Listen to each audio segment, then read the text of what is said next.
The character and type of border defining a site can promote either seclusion or inclusion. We tried to create borders that would have an integrating effect on the inhabitants of the area. In order to achieve that, a new texture was created with a strong geometric reference to River Vienne.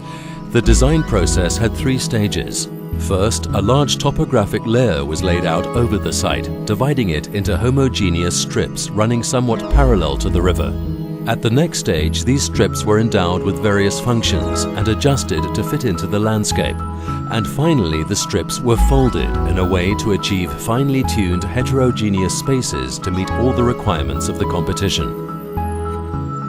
In our research, we tried to create democratic urban spaces without physical or mental borders by pushing the limits of the program as far as we could. We like our fluid but heterogeneous spaces that integrate different social groups, responding to their different needs and expectations.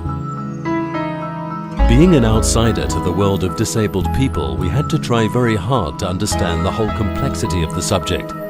This meant working with issues that are mostly non-architectural.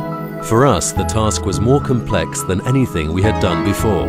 We had to think on a much more general level, connecting ideas from various scales to a bigger picture.